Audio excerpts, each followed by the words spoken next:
Brett, thank you for joining me today. How are you? Good, good. Thanks for having me on the podcast. Super excited to be here. And yeah, definitely a fan of the podcast and glad to finally be able to be on it. Awesome. I'm excited to talk to you. I love talking to athletes and just hearing their stories, their journeys, their highs, their lows, all of that stuff. So we will dive into all of that and learn more about what makes you who you are. But before we do that, just a little bit about you. Who are you? Yeah, so I can get started. I am based on the East Coast of the US, up here in Boston. So I guess as my full-time job, I am a product manager in kind of the tech industry. But obviously as like my passion, I do triathlons. In particular, in more recent years, getting into kind of more long distance triathlons, the half Ironman, the Ironman distances. I'm also a runner, so I like to do trail running. I like to do marathons. Kind of anything endurance sporty is really what draws me in. I'm always up for a challenge and trying something new. So yeah. Awesome. And you did not grow up an athlete, correct? That's kind of more of a later in life thing for you. Yeah, I played high school golf in high school, I guess. I wouldn't say I was very good at it. I did really nothing in college. And then I got into kind of endurance sports stuff after college. My background there actually was I had a couple shoulder injuries late in college, playing some intramural sports, stuff like that. And as for my PE, I started swimming. In 2017, actually, it was really it's kind of a charity swim near where my grandparents are that I've watched for 20 years. It's open water swim. And I said, I've been swimming, like, I've always wanted to try this. I'm going to go for it. So I did that one year, and I guess I went down the hill from there. So that's what got me going. So You were hooked. Yep. That's pretty, like, I've swam open water once. Most of my swimming is indoor. Like, that's pretty aggressive to do your first event. Like, let's just go open water and do this. Yeah, it was also 1.8 miles, and it was across the bay. And at first, like, it's like, 1.8 miles, I can swim down the pool, do laps and stuff. But when you're going across the bay, it's like I can't really see the bottom. There's no lane line there. There's waves, there's boats. Like it was definitely threw myself in the deep end, pun intended, I guess. So Well, at least you did not need to be rescued, and yeah. you made it to the other side. Well, what as an athlete, what has your background been as far as training goes? Has it all been just self-coached? Have you worked with coaches in the past? Yeah, so I have pretty much been self-coached. Really, a lot of what has drawn me, I think, to endurance sports is this kind of process of learning and coaching through it. For me, like, I'm very technical. I like to analyze the stuff, and I've kind of done the same with my things. I've read stuff online. I've tried stuff out. I've tried coaching plans from online. Really been trying to fit what actually works for me and what works for my body and how I kind of train. I think it's kind of different for everyone. I think I am a very self-focused athlete. It's good for me that I don't necessarily need someone to check up on me and stuff. I'm driven to kind of keep pushing my limits. But that's been kind of my background. But it's really been kind of a learning process. And I think that's one thing, also, particularly in running and in triathlon, is that, you don't have to go out and try to train yourself for an Ironman or a marathon to start. And that you can very much start at these smaller, more achievable goals. Maybe don't start with the open water swim. That was maybe my weak point. But you can start with a 5K. You can start with a walk, something like that, and begin to build yourself up and really take what you learn at these kind of shorter distances, and kind of begin to apply them as you get to longer, harder events as you kind of develop. Yeah. I think something you said is really important there. Because so many people, which, if you don't want to coach, you don't necessarily need to get a coach, but so many people just go online and look for the generic training programs, which is totally fine if that meets your, if it works for you and your lifestyle. But I think where the disconnect is exactly where you excelled, which is like is this working for me? What works with this program? What doesn't? What needs to be tweaked? And I think that's hugely important when it comes to finding those programs online. Yeah, absolutely. And I think like actually one thing, I see with, other friends in sports and people who are coaches is really where I see a huge benefit of some of the coaching that happens is a coach knowing when to hold you back and when to slow you down. A lot of people go out and they take these plans, and I could say I learned by mistake, for sure. Is they go out and they try to, they read the plan like, I have to do this on this day. I have to run these paces. I have to bike this. I have to do that. And they can end up just like beating themselves down to the point where, sometimes you need to just be like, you know what? I've had a stressful week at work, and that's added on me. I haven't slept well. Like, I can't go out and run intervals tomorrow. I can't go out and do track Tuesday. I need to just take a recovery day. I need to take a rest day. And really learning from that as you kind of go along. And I think you're absolutely right. That's where I think some of the online plans can go wrong, and where, coaches can help, or just learning to hold yourself back is really, really important. Yeah, and that's huge. And I think maybe it's just because I'm in endurance sports, so I see it more often, but I see it so many times in endurance sports, as far as like, I just want to keep running fast. I don't want to take an easy day, or like not thinking or not even recognize the fact that you are stressed at work or you haven't been sleeping well. So your run might be slower, or might just have to be slower or shorter, or making these modifications, because as adults, unless you're a professional athlete and that's all you're doing, it's like life. Yeah. And I think what people don't realize is that, like, stress is stress on your body. Like, whether that's coming from doing exercise, or whether that's coming from, work, or whether it's coming from life events or family. I mean, we all get stressed around the holidays and stuff like that too. Like, stuff you have to factor in that's going to affect your training. And something, I've learned. I've definitely, early on in my training, like, would really try to push hard on training if I was on a vacation or home for the holidays. And I would just wear myself down. I would either, start having a nagging injury, or I'd get sick. And eventually begin to realize that if you do that, like, if I get sick, like, I'm out for 2 weeks, I'm out for a week. And that's a lot worse than if I had just taken, a couple of days of easy running just to relax. And the fitness I gain there versus fitness I lose kind of long term, it's a balancing act that you have to kind of learn. I think it's very important. Yeah. Yeah. And I think along with that too, something that a lot of people don't realize is like, our training is technically breaking our body down. It's that recovery time that we build it back up and make it actually stronger or faster and more powerful.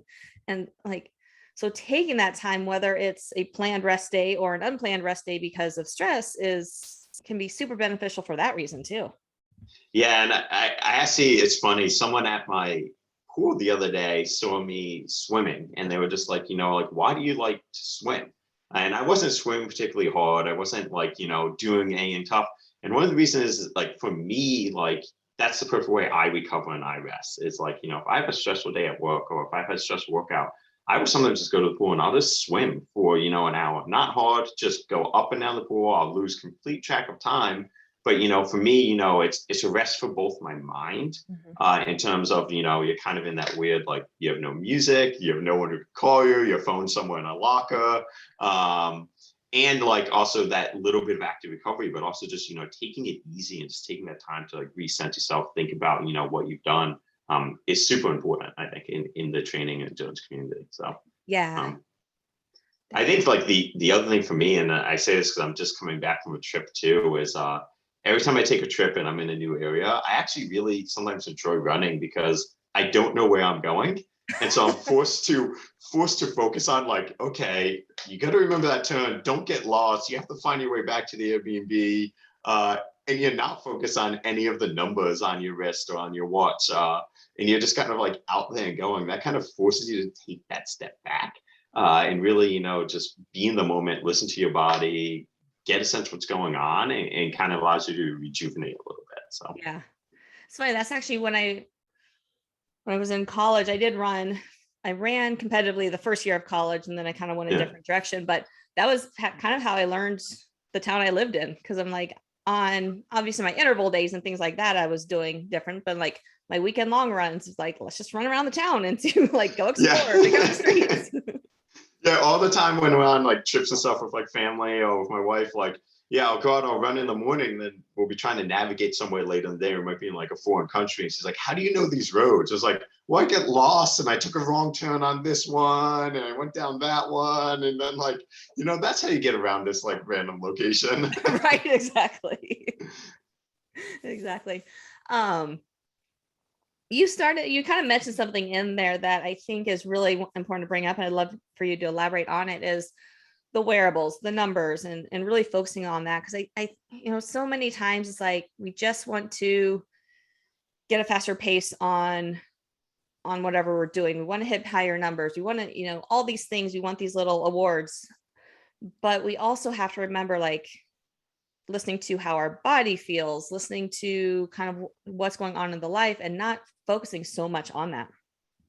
Yeah, and I agree. I think like the numbers have their role and their place. Like if I'm doing an intervals, if I'm trying to do like a very specific workout on the bike on the trainer, I am looking at some paces or I'm looking at some numbers. But there's a balance there. You can't do every workout like that. And I think for me, it's one thing that draws me to triathlon a little bit is that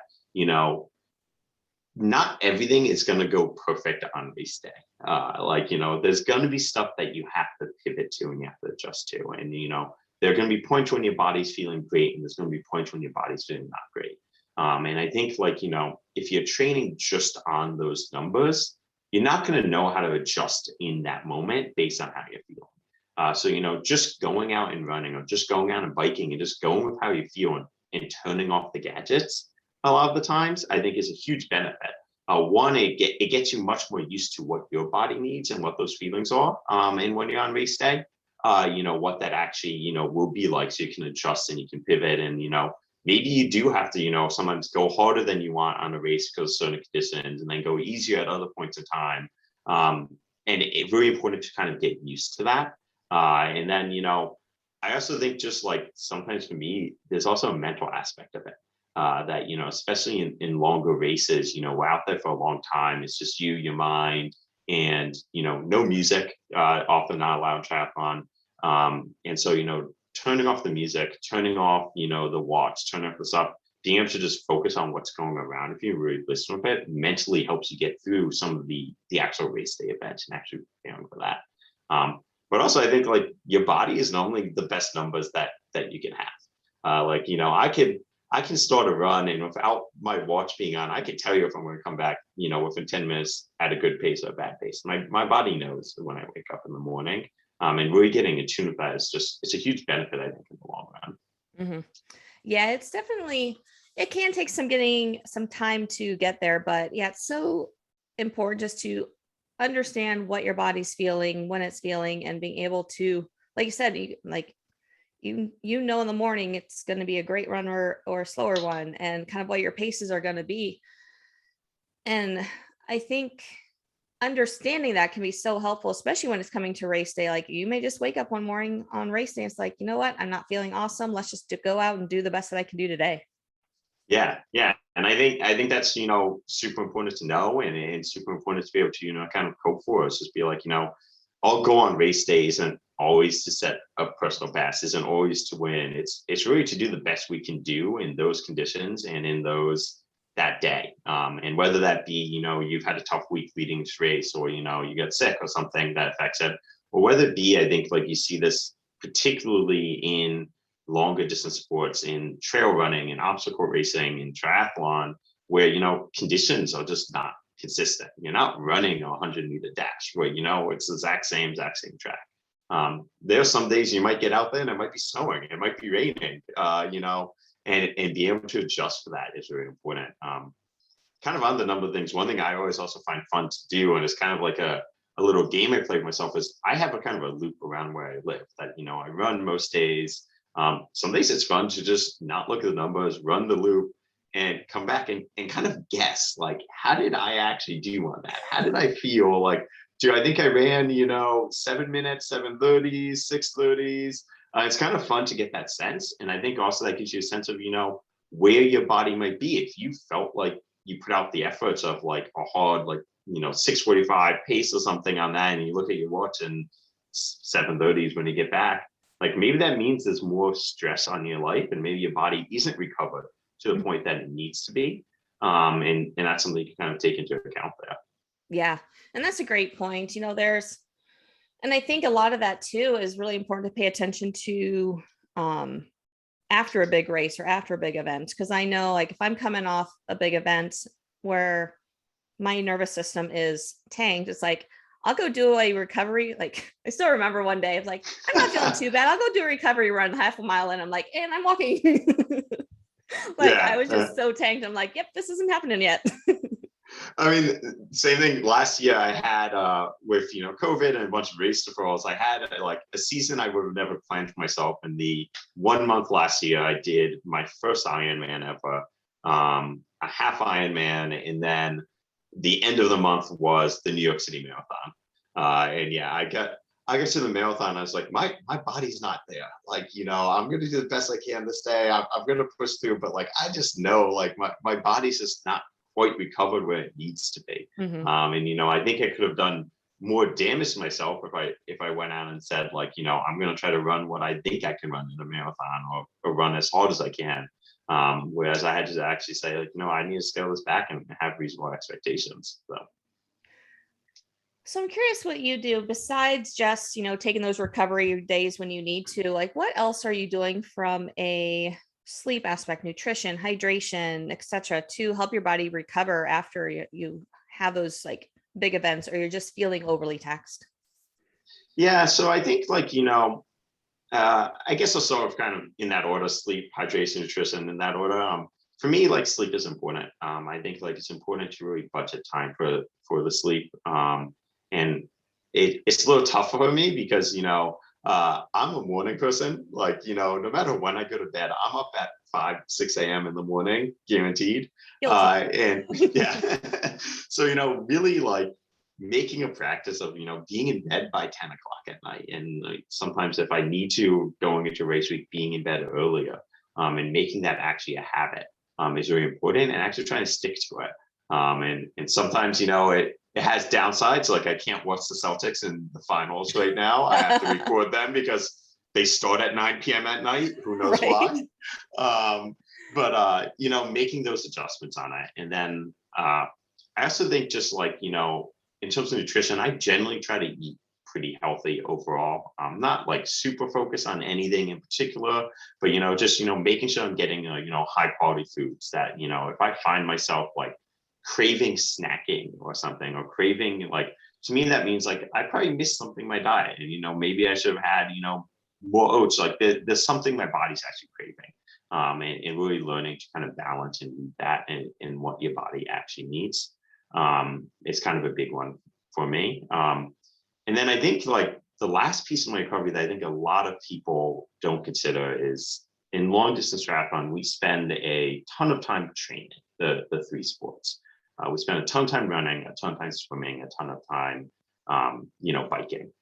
For me, I really do try to incorporate, a lot of, I would say like weight workouts, but really it's a lot of body weight, stretching, stuff like that, that mobility, especially on my recovery days. I find that very important to, just kind of keep the body loose, keep those ligaments, a little bit stretched out and not so just focus on just those sports. And that's kind of, whether it be yoga, whether it be body weight exercises, something I always try to incorporate, once or twice a week on kind of lighter days into, my practice too.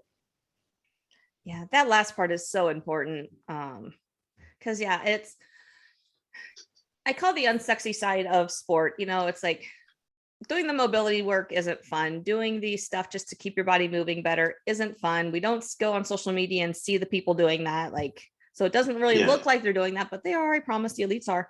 But it's the boring part. It's the not fun part. And so it's easy to be neglected. Yeah. And I definitely like, I was doing a big training block earlier this year, getting ready for the Boston Marathon. And I definitely neglected that. And, definitely like quickly saw, maybe not leading up to that race, but after that race, and in that recovery, how much neglecting it for the last couple months beforehand actually did affect me. In the fact that, I had kind of these niggling, tendonitis, foot things coming out of the race that just didn't go away as fast as it would have been. And, once I started that back up, sort of the stretching and stuff, it definitely helps back again. So, Yeah, absolutely. Absolutely. Um, Something I know that you had mentioned too is, and one of the reasons you absolutely love the endurance sports and triathlon, um, is because we did talk about, finding what works for your body, but um, is also the whole fact that like there's so many elements of it that there's always something to improve on with it. yeah. Um, and I'm curious how, because like especially like CrossFit OCR, there's similar to triathlon, like there's so many elements to work on and that and to focus on, and it can get very overwhelming at times.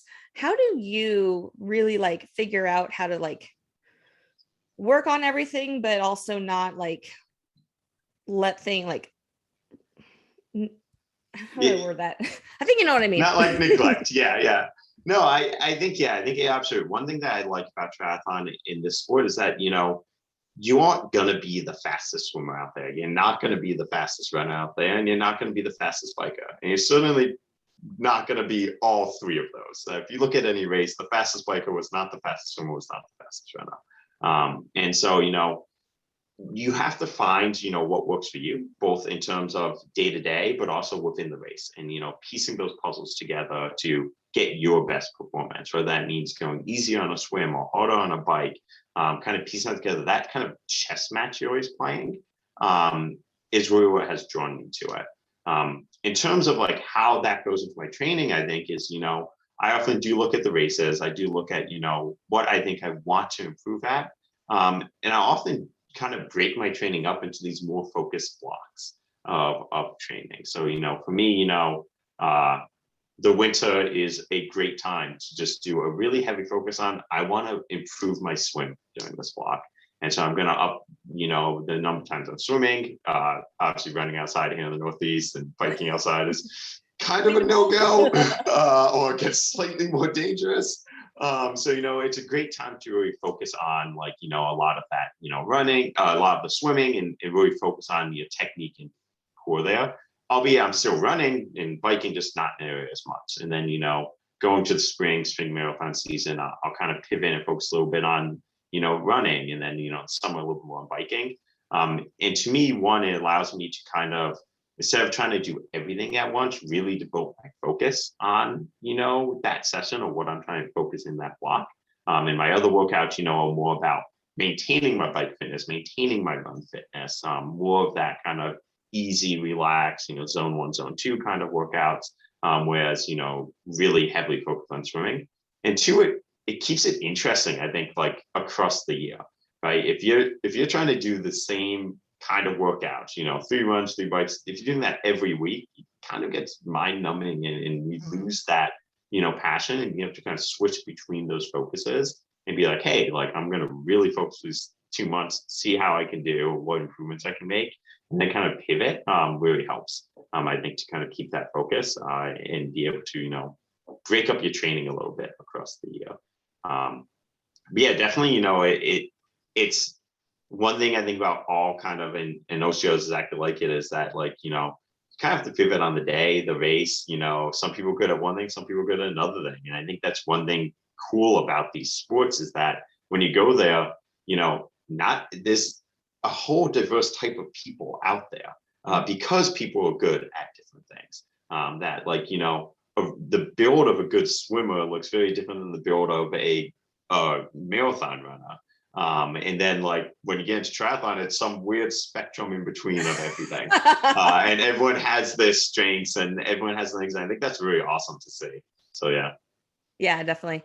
And yeah, it's always interesting. I've never done a triathlon. It's always interesting though with OCR, as far as like the faster runners might then slow down on the obstacles. And so that you kind of like have this like forward and back positioning type thing that happens. And then it just kind of like ends up to, and then the strength aspect comes a lot into it too. Like for some of the heavy carries, some of the faster runners aren't the strongest. And so it's really interesting and fun to watch and see Yeah. how the different body types and things like that handle different obstacles. It's also, I also think it's good to know, like when you're competing, like just be honest with you, like I know I'm not the best swimmer, right? I come out of the swim in all my races pretty far back in the pack, but like stay within yourself and like, don't panic. Know that you have your strengths are running is probably my strong suit. So I guess I'm lucky in the sense that like I'm probably always in the back and working my way forward through the races, which gives good motivation. But being able to balance that and know where your strengths are, and not over push myself on the swim when I know I have my strength, later on that I can kind of fall back on is important too. Yeah, you nailed something there, and really is, especially on um, competition and race day, is staying in your lane, because it can be so easy to let the adrenaline get you at the beginning and go out hard with everyone else when know perfectly well, like this first part of it may not be your best event, and you may die later because of what you're trying to do right now. You're never going to win a triathlon in the swim, but you can certainly lose a triathlon in the swim if you go out too hard. So yeah, and I think like that's another part of the thing. Like the day of, sometimes you do have to adjust. Like I spoke, a little bit about my first Ironman last year, and one of the things that happened to us on that one was, we got out of the swim. They actually warned us that there was probably going to be storms that came in, halfway through the bike. And so, I constantly think to myself, like, okay, well, I'm actually going to go harder than I normally would on the first half of the bike. And, because I know when those storms come in, I'm going to be forced to do 50 miles of recovery riding, essentially. I'm not going to be able to go as hard. So being able to adapt to that and kind of know those conditions a little bit is also something that always factors in there. And also, I think why it's important to, not be so back to the numbers and stuff, not be so rigid on them, because you might have to pivot, like to say, like, I need to do this pace for the whole time. Well, maybe that's not possible because maybe conditions are going to change. Mm-hmm. Something else too that keeps coming to mind, and I forgot to mention it, or forgot to say when it came to mind earlier, is when it comes to pivoting, is remembering as seasons change, paces are going to change too. Like as it gets Absolutely. hotter, it takes a while to adapt to that. So your paces are going to be a little bit slower. As it gets icy out, like you have to be a little more cautious. And so your paces are going to be slower. And so like we can't be so locked into paces, because just the adaptations of our body is going to change based on weather conditions too. Yeah, I mean, we're going through that right now here in the Northeast. We had a pretty long spring, and then all of a sudden I went out for a run the other day and it was like 85 degrees and like humid. And I was like, oh, hang on, this is very, very different. This isn't 60 degrees, overcast, like a light breeze. No, it was very different. And I think like, yeah, I mean, that's something you definitely have to factor in. And like, it's another stressing body. And eventually you'll adjust to that, I think. Mm-hmm. But it's definitely, something I kind of watch for and kind of be seeing that too, which is interesting. Yeah. Awesome. Um, is there, kind of to start closing it out, Hmm. anything in your training or your experience that we haven't talked about today that you feel would be really beneficial to bring up or share with the listeners? Yeah, I think in my experience, one of the things is kind of like incremental gains and incremental steps. It's another thing I like about triathlon, and I've seen this in running too, and you see in obstacle course, is that there's a lot of different ways you can enter into these sports, and you can start small and then eventually build up to something that you didn't think you'd ever be able to do. When I did my first triathlon in 2018, like if you said I was going to do an Ironman 4 years, I always said no way. That's a joke. I can't do that. I don't have any athletic background. But same thing in running. You can go out and you can do a walk, and then you can do a 5K and then 10K, and you can kind of build up to that kind of as you go, and it kind of really progress. And I think that's one thing that's great about those sports, and I've seen my training, is taking those small steps. I think you see sometimes a lot of people go out and kind of bucket list, especially in Ironman, I think, like have the bucket list of I want to do one. And they go out and they train hard for Ironman, they burn themselves out for sports. But to me, there's really a enjoyment in this slow build and getting to there eventually, and to kind of make that keep progression, to kind of stay in the sport longer. And I also think it's a little bit better on the body too. to build up the endurance for some of the longer stuff. Like it's not going to happen in 6 months, 9 months. It's going to take years for your body to adjust for that and for you to really learn how that is. So that's definitely, something I look in my training, and it's part of the process that I really enjoy. So. Yeah, that's a great point, because I think it's, newer runners, triathletes, athletes in general, they see people who are like running marathons really well, doing Ironmans, doing all this stuff. And it's just like, well, they're doing it, so I can, but they're not seeing the fact that they've been doing this for 7 years, 10 years, like however long of time. It wasn't just I decided one day I was going to do this, and 3 months later I'm doing it.